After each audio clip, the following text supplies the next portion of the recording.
LOL, this is what $289 look like when you order port at Kopke in Porto. I should say, I'm not complaining. I understood exactly what I was doing and I wanted to have them. But, you know, being a port enthusiast is not necessarily an economic endeavour. This has put a dent in my port budget for a while.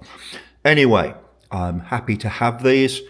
The 30-year Tawny will be a sometime pleasure, and we're going to follow this on with some really quick notes from a couple of tastings from my visit to Kopke in Porto.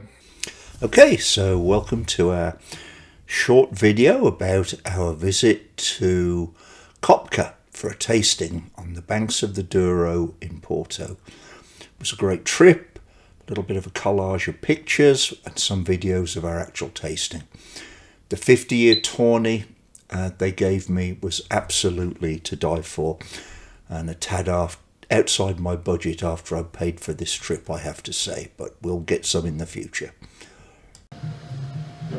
So here are our Kopke ports for tasting, 10, 20 and 30-year Tawnies in order. They treated me to a few little chocolates and we got some water to rinse our mouth out. We'll try them one at a time and I'll let you know what I think. Okay, so we had a taste of the 10-year. By the way, as you're looking and you can see the light coming through the window, I just let you notice that the 10-year Tawny is much darker than the 20 or 30. It's really very good Tawny port.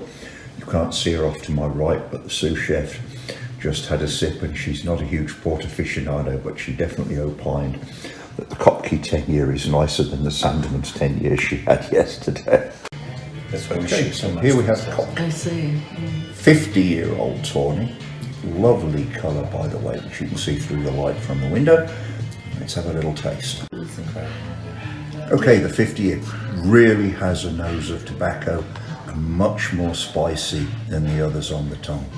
Quite stimulating, actually, very nice. Kopke in Porto is actually just a tasting room. There's not much else to see there, although they're very pleasant people. These pictures are from Burmester's port rooms, which is right off the Ponte Luís I bridge as you cross the Douro from Old Porto. It's part of the same ownership group as Kopke now, not quite as old a port room, but it gives you a good feel for what port rooms look like. I hope you enjoy.